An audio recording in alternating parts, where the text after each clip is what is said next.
Hey, it's Bill here, and here's my thoughts on a 5-2 Toronto Maple Leaf win over the Detroit Red Wings. As you can probably tell with my voice, I am a little bit under the weather, and I'm not under the weather because I had to watch the third line reunited, or whatever we want to call the Robertson, Domi,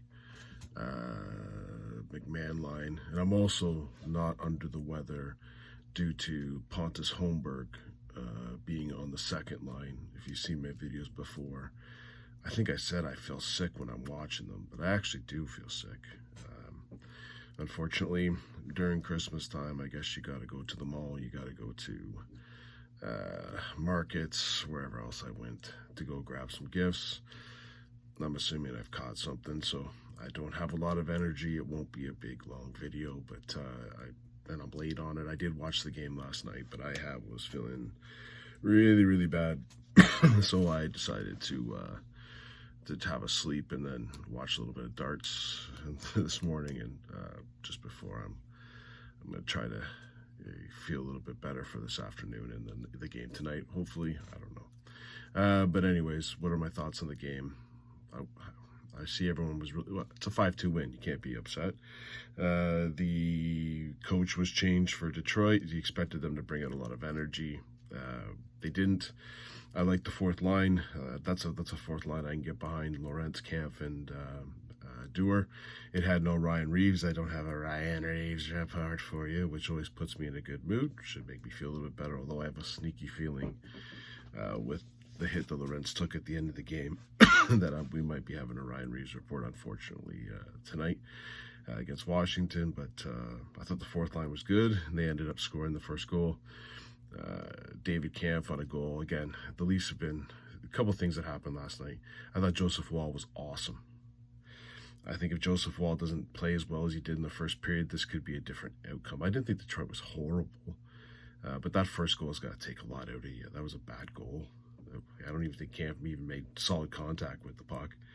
Then it just squeaks over the line. You get your fourth line on the board, and then I know for all you fans, Johnny T, although I can't really do it that well. Okay, yeah, that was a nice pass. I'll keep my thoughts to myself. I'll try to be positive. I don't want to get really worked up. But Johnny T makes a great pass over to Mitch Marner. Marner's got the hat trick in this game, scores his first one. And then Nylander with a hell of a pass on on a power play where I think Jake McCabe lost his teeth. Across, nice goal there. And you're going into the first period intermission up 3-0, which is fantastic. And then started off, I thought the Leafs were a little bit going to sleep a little bit. You're up 3-0, I get it, you're going to sleep. But then Mitch Marner had a nice tip in to make it 4-0, and then at the end of the period, which will probably keep this third line together, even though, again, if you watch the game, the third line in their own defensive zone is atrocious.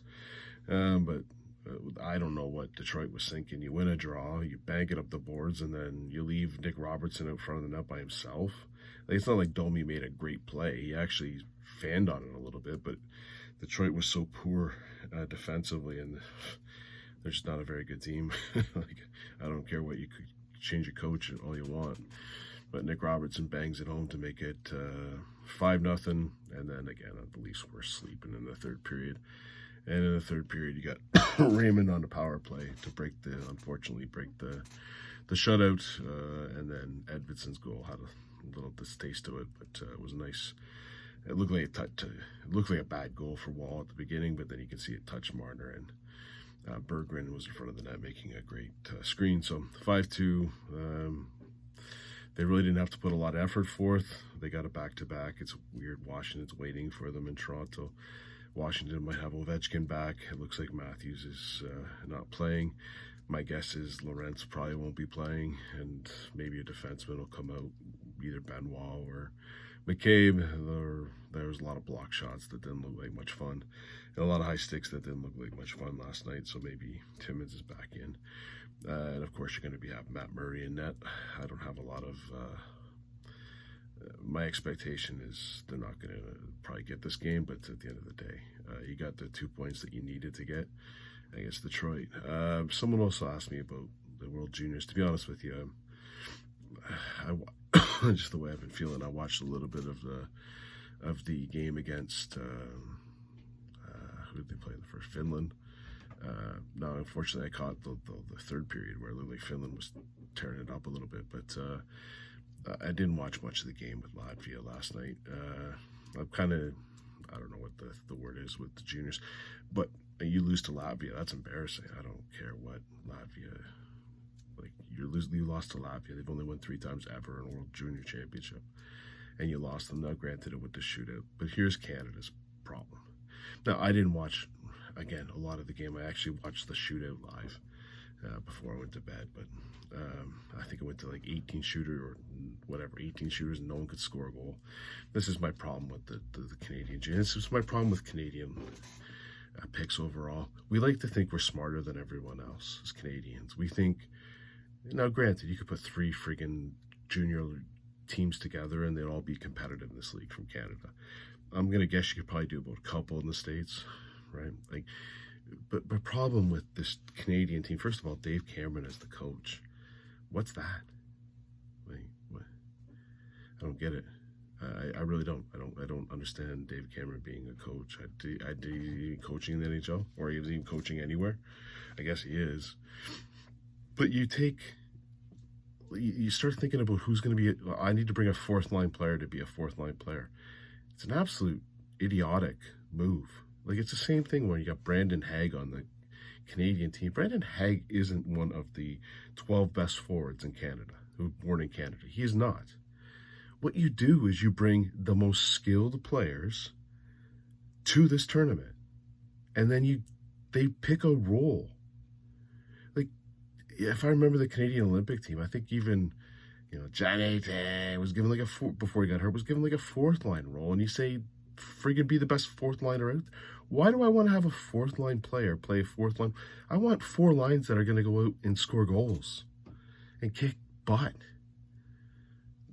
This team has left off Andrew Crystal, who's got like 3 points a game.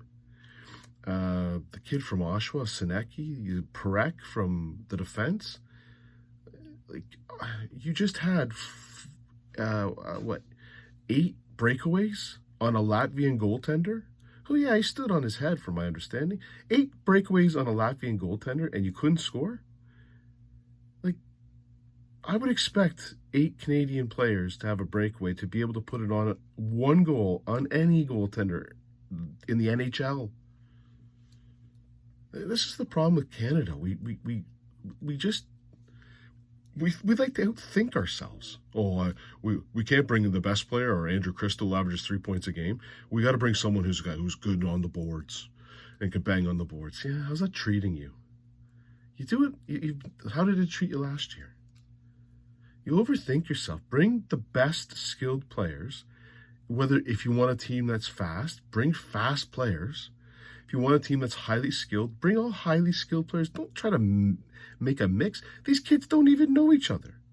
They're going to be a team when they've known each other for what? A couple camps? You're not going to have this team atmosphere right off the bat. Just bring the best players, put them in a role. And like, you like to think if you're playing for Canada, they're going to give it your all, and they're going to block shots, and they're going to go out of their way to do things. Just take the best skilled players. I don't understand this nonsense that Canada has. I think it's going to bite them in the butt in the Nations Cup. Of course, goaltending will. Again, you have a goaltender who stops 51 shots, okay, or 53 or whatever he did. But anyways, that's my thoughts. Cheers.